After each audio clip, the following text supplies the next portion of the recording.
Hello everybody, it is I, Brian the Pirate. In today's video, I'm going to summarize somewhat everything that was announced in the 0.2.0 Dawn of the Hunt showcase. It was approximately 45 minutes long, and then there was like a 2.5-hour video with Ziggy D and the developers thereafter. So I'm going to hopefully take all of that, compress it into a far more digestible and pleasing format for you folks at home. And there's an extraordinary amount to cover, so let's just jump into it first of all with the new class, the Huntress. The Huntress is a dexterity-based spear class. Obviously, it can use any weapon in the game, but it's basically designed around spears. The idea is it's going to be dashing in and out of combat, mixing up melee and range skills, promoting a dash in, do some melee, jump out, throw a spear like playstyle. Huntress seems to have her hand in many damage types, including all three of the elements, lightning, cold, and fire, but also wind and bleed, and maybe a bit of poison through the passive skill tree. She also has a lot of combos. Many of the skills they showed us could be used to activate additional damage to follow-up skills.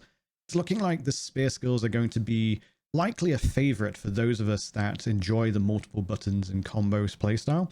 There's 22 new skills coming with the Huntress and Spears. There's also the new shield-based type, the Buckler, which introduces the new skill Parry. Parry can counter incoming attacks, which stun the enemy and makes them take additional damage from the next follow-up attack. There are also some new skills which synergize with Parry, like Disengage, which causes an explosion on the parried enemy and gives you a frenzy charge. The parry is guaranteed as long as you are in range, of course, so to balance it and stop you from just spamming it for days, you receive a heavy stun if you use it too much in a short amount of time. You will literally collapse and fall over, and that will enable all the monsters that may be surrounding you to just gank on you. So do be sparing with it when you do use it. There's also the new companion skill. This can be used with other classes, but it's being tied in with the Huntress, presumably because the either Huntress through Ascension or through the passives in her area of the tree will probably have synergies with it. But Companion allows you to raise any beast type monster you've killed. It's limited to one, and you'll want to use it on rare beasts specifically, as it will inherit the rare modifiers the rare had when you killed it. So the idea, of course, is just to find and kill the beefiest rare you can possible, make it your companion, and then you have this uber Pokemon following you wherever you go. Huntress is coming with two new ascensions, the first of which is the Ritualist. The Ritualist specializes in animal sacrifice and corrupted blood. One of the passives grants an additional ring slot and a passive that increases the ring and amulet bonuses by 25%. You might be thinking, oh wow, pair that with Ingenuity, which, yeah, that makes sense, but do be mindful when we eventually get the patch notes, which at the time of recording we do not have. It's very likely Ingenuity is going to get nerfed, although I suspect the two will still synergize relatively well with each other. It just won't be as OP as it once was. There's also the passive skill Ritual Sacrifice, is basically Headhunter in the form of a skill. You carve up a rare corpse to temporarily inherit one of the modifiers from the rare corpse. Then there's the Amazon, which is clearly an homage to Diablo 2. I personally am a Javazon enjoyer, or an Amazon enjoyer from Diablo 2, so I will be living the Javazon dream in Dawn of the Hunt, probably going with the Amazon specifically and indulging in some of the lightning-based skills. In contrast to the Ritualist, it is a focus on elemental damage and burst damage as well.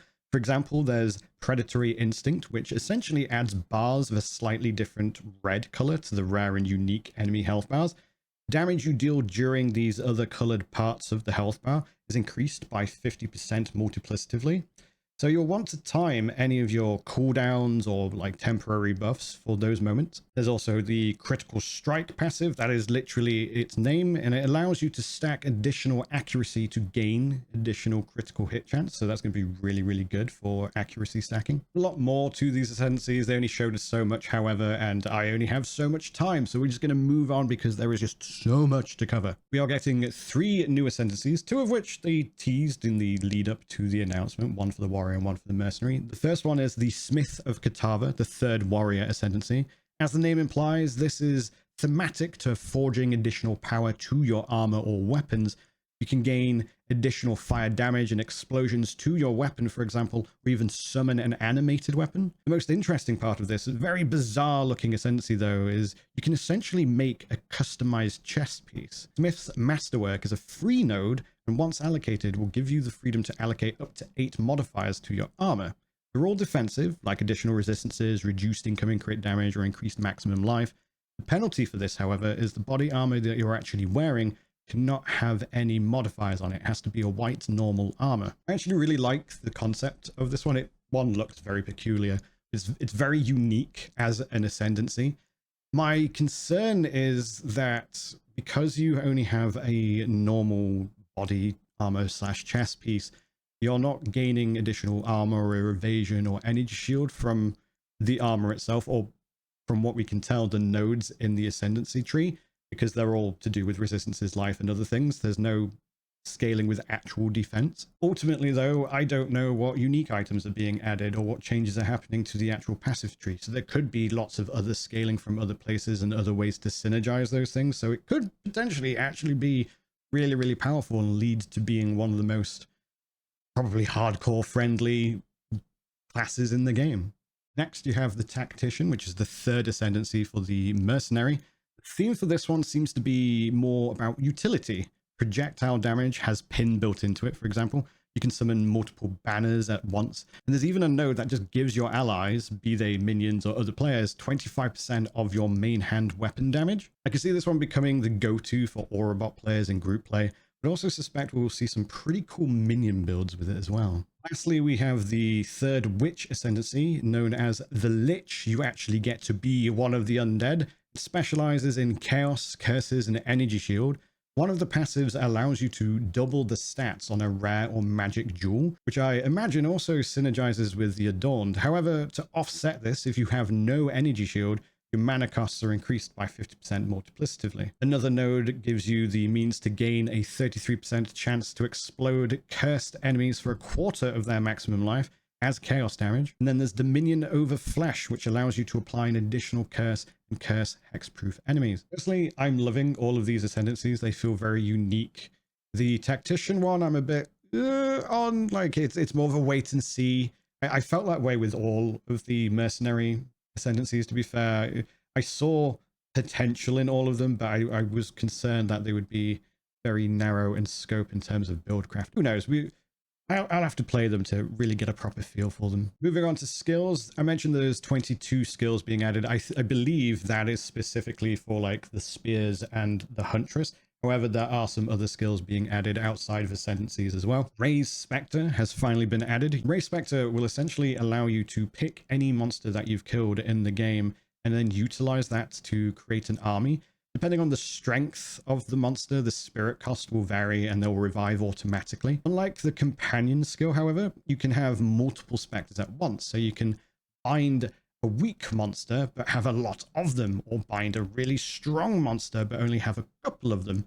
You can also mix and match them in with your other undead minions, such as your snipers, your fire pot throwy dudes, and all that shenanigans as well. I expect this skill is actually going to be pretty broken for this next league. There's hundreds of monsters to experiment with. There's no way that GGG have been able to balance this on any level whatsoever. But on the plus side, for those who do enjoy minions, I imagine there's a plethora of content for you all to dive in, experiment with, really find the perfect synergies of what monster works well or combinates with whatever skills that you're trying to use. So really exciting time for minion players, really. Especially maybe if you combine it with the Tactician. Another skill they've added is Summon Rower. Now, we knew about this one. We saw it previously in reveals long ago. But for those of you who are not familiar, we're getting mounts. Yes, that's right, Path of Exile's first mount. I say first because I imagine there's going to be some later. While this is predominantly showcased with the Huntress, I want to make it clear any class can use this skill. It's a skill gem with technically no weapon requirement. However, there is worth noting that the point of this skill is to be able to attack whilst on the back of the rower, and therefore not suffer any movement penalty. But the only attacks you can use are bow and ranged spear attacks. So spear attacks the way you throw the spear, for example. Not sure why crossbows and spells aren't allowed, but my guess is that in the future we'll be getting other mounts where there's one specialist for crossbows and one specialist for spells and such. Mentioned there's no movement penalty, which means whilst mounted you can move at full speed whilst attacking, which is going to be huge for clear speed. However, be mindful you have no dodge, you can't use other attacks, and if you get hit too much, you'll be knocked off onto your ass and probably die whilst heavy stunned. Basically, the planned playstyle I suspect for this one will be to mount up during map clear, where you probably only need 1 or 2 of your ranged skills, and then when you come across a tougher rare or a boss, you dismount and then gain your full kit again, being able to dodge all of your attacks that you can then synergize and combo with. Whilst dismounted, the rower actually acts like a normal ass minion. You can give them meat shields so they can take a bit of extra damage for you as well, and it also has its own attacks. It pecks at the enemy. I don't really assume the damage is going to be that great, but it's a little bit of extra damage nonetheless, and who knows, maybe someone can make a murder bird build of some type. Maybe I can, who knows. Moving on, they've added over 100 support gems. I'm not going to cover them all because 1, they didn't show us all of them, they only showed us a handful actually, and 2, I haven't got the time to do that, frankly. A few examples, however, are hemocrystals, which turns your bleeds into a delayed AoE, or area of effect explosion, rather than a dot. There's enormity, on the other hand, that allows minions to have increased size, life, and damage increased by 20% each. Or there's retaliate, which gives you more damage based on how much stun you yourself have gained. I don't foresee that last one being particularly popular though. Sure, it's going to be usable, but it's going to be probably a case of micromanaging your stun at the most maximum threshold to get maximum capacity out of it. And for a lot of players, that's just going to be a lot of work that they cannot be fucked with. Speaking of hundreds of things being added, we're also getting over 100 unique items. These are going to focus on like mid to late game. This is off the back of feedback regarding the current unique items, which pretty much are all focusing on early game with like a sprinkling of boss uniques. One such example is Chernobog's Pillar, a shield that scales fire damage with your block chance. Or there's the Coming Calamity, a body armor that grants Herald of Ash, Herald of Ice, and Herald of Thunder without costing any spirit and sets enemies' resistances to 0. Do note, though, that during the showcase, Mark and Jonathan explicitly called out that heralds are getting nerfed. There's unique charms coming, one of which is Barrier's Anguish, which ignites enemies in your presence for 25% of your max life whenever you yourself get ignited. As with the previous uniques in the game, the artwork for what they showed us looks absolutely phenomenal. I look forward to doing a lot of experimentation with them. Jonathan's also said that their intent is for every base item in the game, and I mean every base, not like, oh, we've got one for spears, but like every type of spear, for example, will have its own unique associated with it, which means we're going to be looking at several hundred uniques in total. Whilst we're talking about uniques, I just want to touch on a point that I saw a certain sentiment being discussed either during or immediately after the showcase. There were a lot of people that came away disappointed, feeling like this is a small patch where we're not getting a lot of content. And I can understand the sentiment. I think for the vast majority of people, it's folks who didn't get the things that they were hoping for, be it more campaign or the druid or maybe some other class or some other big content for them to like get their teeth into. And because of that, I think it's warped their perception of the rest of the content that was announced during this showcase. But I just want to point out that we're getting over 100 unique items. We're getting over 100 support gems. We're getting basically 5 ascendancies and new base types that correspond with all of what I've just talked about. In terms of Path of Exile, that's a lot of content. That's hundreds, if not thousands of hours of experimentation, playroom, basically, to mess around with. Because that's the thing about Path of Exile. It's a sandbox. It's not simply a game that you log into and then just kill things. That's Diablo 4. That's not a dunk on Diablo 4, by the way. That's just the audience that Diablo 4 is for. Whereas Path of Exile, both 1 and 2, is a sandbox. You are given a plethora of tools, systems, mechanics, hundreds of uniques, hundreds of skills, and hundreds of support gems on top of that to allow you to come up with as many ideas you can possibly think of. But whilst I understand that some of you may be disappointed that we're not getting the druid or the remaining 3 acts or something else that you were really set on, I think if you just, like I said, take a step back and actually look at what we are getting, you'll realize that actually they're giving us a lot. And I think GGG should be applauded for it. Food for thought. Anyway, we're only halfway through the video. There's more. Next, let's talk about crafting. Crafting is a contentious point of Path of Exile 2, mainly because 0.10 is a little bit bare bones, a little bit scarce in the crafting front. Some people don't like the change or the removal, more specifically, of alteration orbs and scouring orbs. Personally, I've been okay with the crafting system, or at least more specifically those changes, but that's with the expectation that down the line we were going to be getting more currencies and more crafting mechanics. Well, guess what? We're getting more currencies and more crafting mechanics in Dawn of the Hunt. And Jonathan has explicitly promised that we will be getting more in upcoming patches in the future as well. First of all, there's going to be a slight change to runes. So now they're going to have essentially tiers. So you'll have like the basic bitch tier, which has like the lowest rolls on it. But then you can get a second and third tier where the flat damage, for example, is increased within each incremental tier, thus allowing for the less used runes at endgame become more viable. Flat damage runes were actually name dropped as being not as viable in endgame, whereas when you get these upgraded or higher tier versions, they are going to be somewhat more viable. Socket balls are going to be one of the major ways we can craft in Path of Exile 2. So far, we've got ruins and soul cores, but we'll also be getting a reward type that is coming with the new league mechanic called Asmerian Wisps. I call it a league mechanic because it actually relates to kind of a old league mechanic, but this is something that's just going to be permanently part of the game, both in Dawn of the Hunt League and also in Standard League. I'll explain the mechanic itself momentarily, but the socket balls, however, are talismans, which will have mods specific to a base type.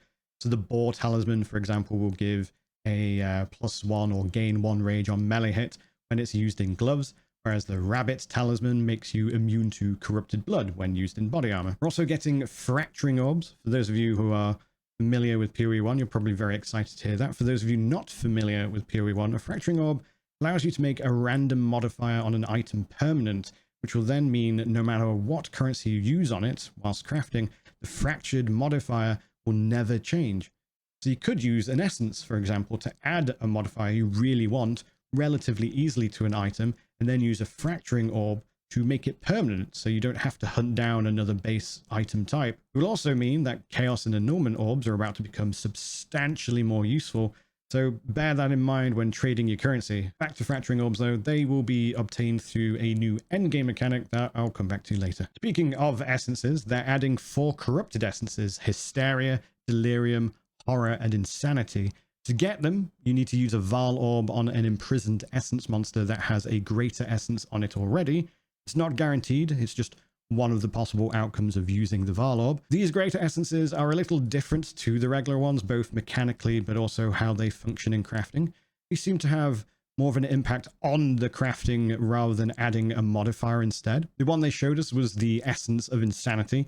It can only be applied to a belt, for example, but means when you corrupt the belt at the end of crafting with a Val orb, it is guaranteed to gain 2 enchantments, or implicits if you prefer. There's more to talk about essence monsters themselves in a bit, but let's finish off talking about crafting first. This next crafting mechanic that I'm about to talk about is going to excite a lot of Path of Exile 1 players, especially those of us who experience Sentinel League. They've added recombination via the Expedition NPCs. It's going to be a lot more deterministic than what we experienced in Settlers of Calgar, though. In the initial showcase, it looked like you simply added 2 items and they got slammed together and you just prayed to get the rolls that you wanted.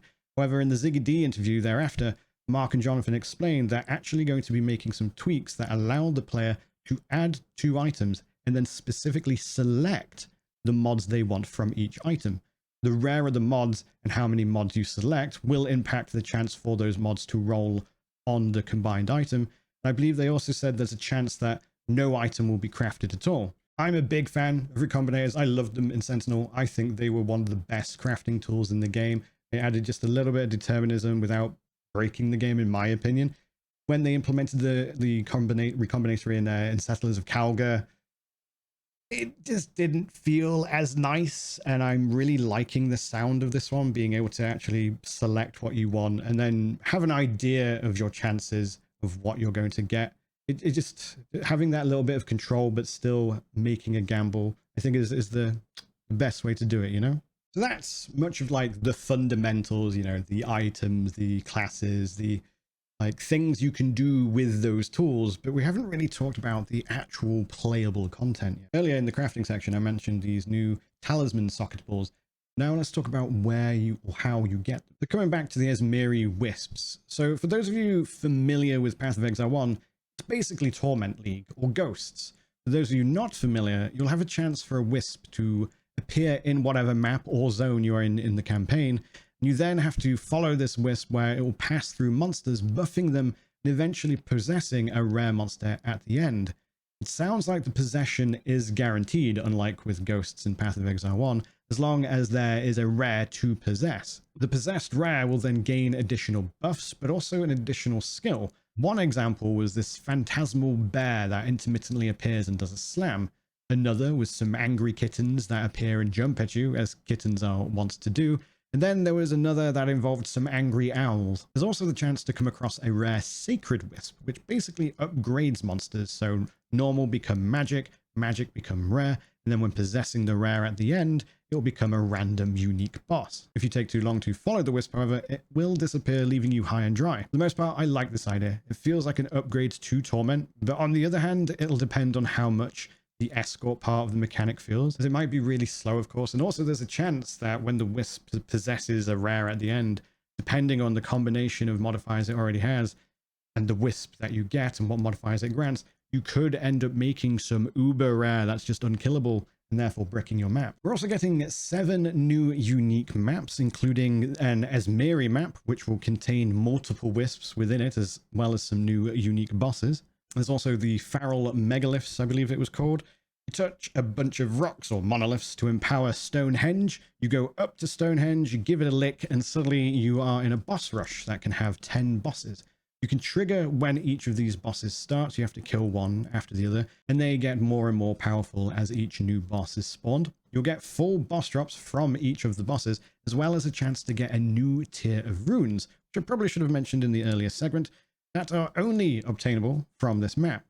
They're pretty potent, including things like increased attack weapon speed or minions gain extra lightning damage. Then there's the Fractured Lake. During the showcase, some people got a little bit worried when they saw this map, as it was used in a PoE 1 league that wasn't particularly favorable. However, this time around, you just run the map like a normal one for the most part. Map layout becomes apparent as you move through it, and then at the end, there's this fractured mirror that can provide you with a new ring or amulet base type, which allows for either more suffixes or more prefixes in exchange for the removal of the opposite. So, for example, 2 less suffixes, but you can have 2 more prefixes, or vice versa. Something notable about the map, however, is all monsters are mirrored. So when you come across rare monsters, there will be 2 of that rare monster in that one encounter. And that applies to, as I said, every monster and every rare on the map. The last unique map they showed us was the Silent Cave. This is the essence farming map, from what I can tell. In short, there's a boss imprisoned in the middle of the map. You can run around the edges and kill regular imprisoned essence monsters, but whenever you do, the boss in the middle will inherit whatever essences they had, and they will be upgraded to greater essences instead. As I mentioned earlier, you can Val the monsters to really juice them up, which will then subsequently juice up the boss in the middle too. Ultimately though, you will have control of what and how many essences you give the boss in the middle. The newer players, I just want to give you a fair warning. In Path of Exile 1, essences are, especially when you have multiple essences on one monster, one of the most powerful and frustrating ways to juice up a monster in the game, because you can literally make some of the most unkillable shit imaginable. Whilst I think Path of Exile 2 has balanced essences a little bit better in comparison to Path of Exile 1, they are still hella juicy. So make sure you know how far you can push your build when you are juicing up essence monsters and when you are subsequently doing this Silent Caves map and juicing up the boss in the middle. Try to make sure you don't overdo it, because you could probably end up getting one shot if you do overdo it. This next bit of content I'm actually quite excited about. It's something from Path of Exile 1 again that has been adapted, it's been evolved, it's been made better. It's Rogue Exiles, bitch. The interesting thing about Rogue Exiles in PoE 2 is that they will actually have the same skills as players. They will have dodge roll, and they'll have better AI than regular monsters. They also actually have genuine unique items equipped, meaning their behavior, their toughness, will be more akin to fighting another player in the game rather than just an ordinary monster. Something to note about the uniques they are wearing is said uniques will be listed under their health bar and are a guaranteed drop if you beat them. So if you come across one that has a super powerful and rare unique, not only will the Rogue Exile gain the modifiers from that unique, but if you kill that Rogue Exile, you will get that item as well. I think this is a fantastic addition to the game. I made a video previously about how I thought rare monsters were a little boring, since they're basically just regular monsters with more health and damage, and they have these periodic effects that pop off regardless of whether they're stunned or not. Whereas rogue exiles will have specific skills to be mindful of, better targeting, and of course the thrill of getting the rare unique you've been chasing. Be wary, however, because if the exile kills you, they will teleport out of the map. Wait, why would you care if they teleport out of the map? I'll tell you later. They've added 4 new unique strongboxes. Now I think regular strongboxes are a bit crap, even after the buffs, but the 2 unique ones they showed us appear to, at the very least, not be crap. One of them, for example, spawns a rare, which then respawns several times after you kill it, getting stronger each time, seemingly dropping loot each time it is killed. I believe it's 5 revives in total, so basically the box will give you 5 rares, so it's actually worth your time. Oh, and as a quick side note, they've added some of the first reliquary keys. Boss-specific drops will only come from keys that are dropped by the boss that drops the unique. So Hand of Action and Wisdom, for example, can only come from a reliquary key that was dropped by Zesht himself, which in my opinion is the best way to do it, because boss drops should come from bosses after all. Now let's talk about the Atlas, maps, and the Atlas passive tree. They've made changes to corruption. Now maps that are covered in corruption can have varying modifiers, not just increasing the monster level by 1 as they do in 0.1. These maps, as before, can spawn Beyond or Scourge or Demons whilst killing monsters. Also, whilst we're here, can we agree on what the fuck they're supposed to be called? Like, first they were the Beyond, and then they were like, oh, here's the Scourge when there was the Scourge League, and then they were like, no, maybe we should still call them the Beyond, and now they're like amalgamations of corruption. GGG, make up your mind. PoE2 and I now need consistent lore, thank you very much. Anyway, I digress. As with 0.1, there are going to be maps within a biome that are covered in corruption, but amongst them, in the middle is going to be a corruption nexus, which is the source of the corruption in that biome. After killing the last rare on one of these nexus maps, they will spawn a unique boss, one of the varying Beyond bosses, or whatever you want to call them, we've seen before. And then any remaining corrupted maps in the biome are changed to a new type of map, cleansed map. Now, cleansed maps have new monsters, new boss or bosses, and their own modifiers that are different to what the corrupted maps would have. They also have their own rewards, including the chance to drop those fractured orbs that I mentioned earlier. So this now means you have a choice to make when taking on these maps. Do you clear the corrupted maps first and then get the Nexus at the end? Or do you beeline for the Nexus, resulting in you having as many cleansed maps as possible? Ultimately, that'll depend on what modifiers you desire on the maps, but I have a feeling that most people will go with the cleansing because, you know, fractured orbs, since they're basically going to be necessary for crafting, or at the very least very popular. Although, of course, that will likely depend on how frequently they drop and how saturated the market is. Next, we have towers. Now, in the run-up to the showcase, they did an announcement talking about some of the changes that they were bringing to towers. And in response to that, there was quite a bit of community feedback. Generally, the sentiment was like, yeah, these are kind of good ideas, but towers are still going to be a waste of time.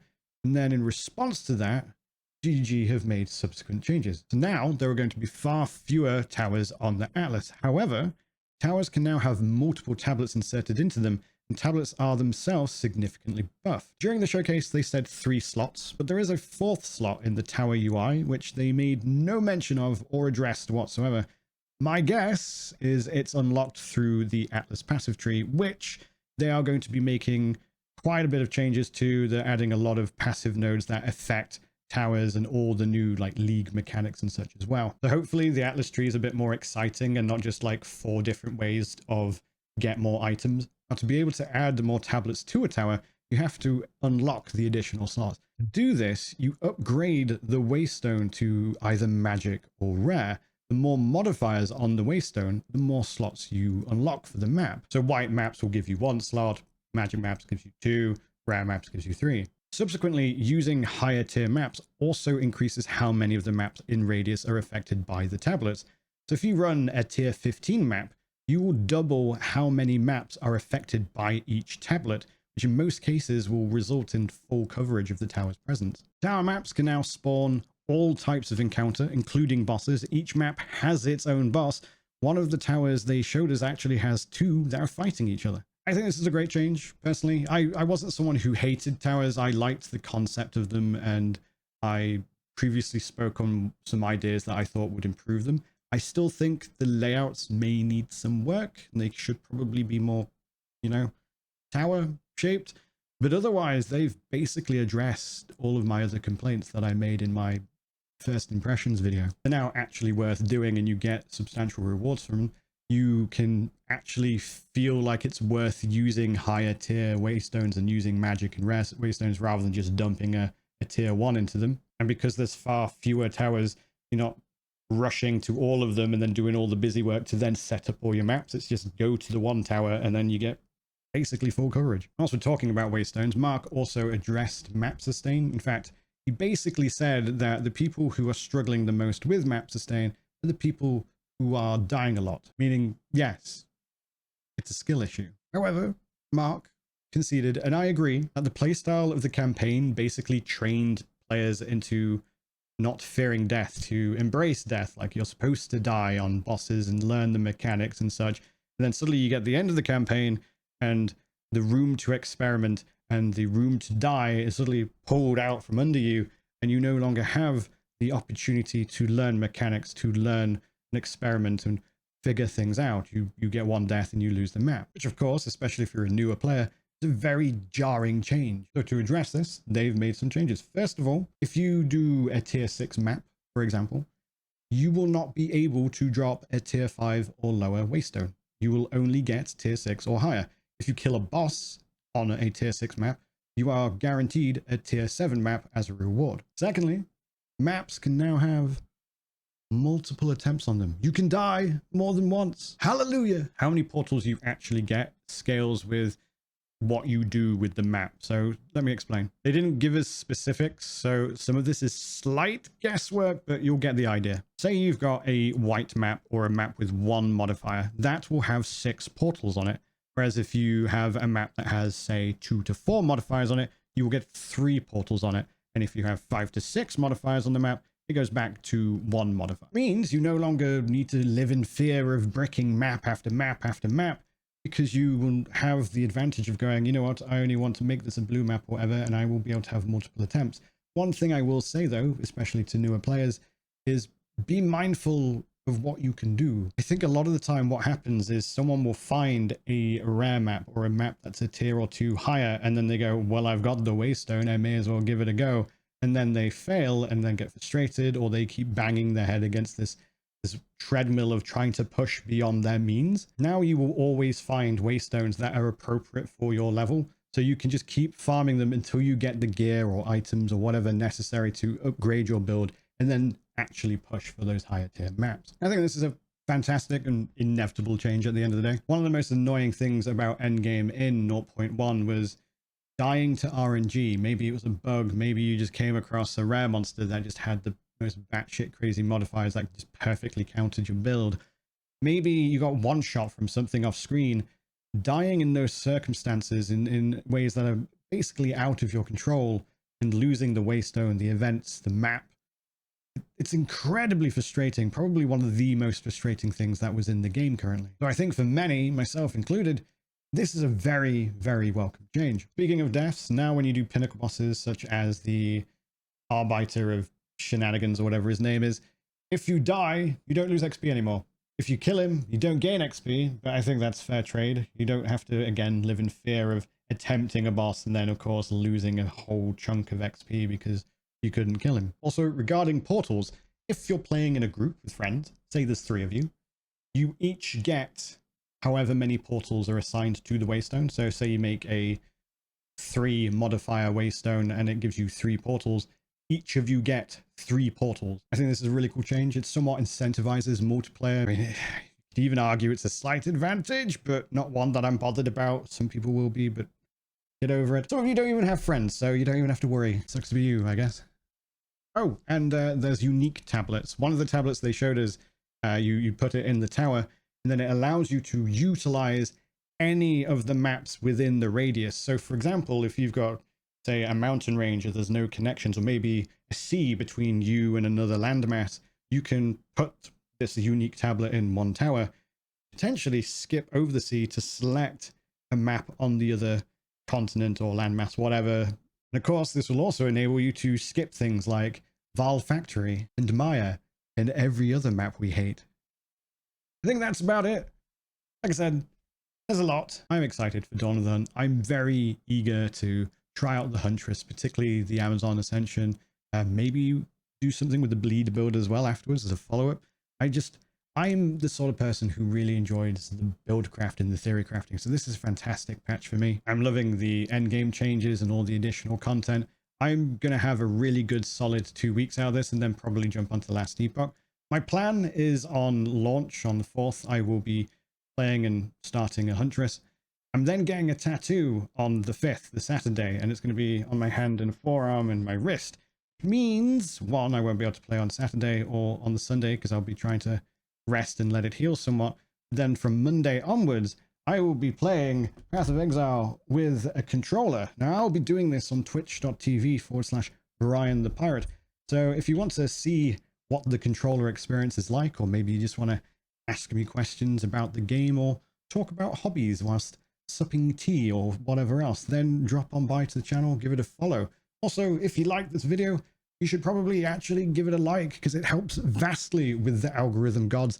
And perhaps give it a subscription or subscribe whilst you're down there, because I'm going to be making about a day or so another video with regards to the roadmap and how it's potentially changing based on an interview that Jonathan did the other day with a news outlet. Also, I'll be doing a video very similar to this for the season 2 of Last Epoch. That's going to be all from me. Thank you all very much for watching. Farewell. I'll remember you.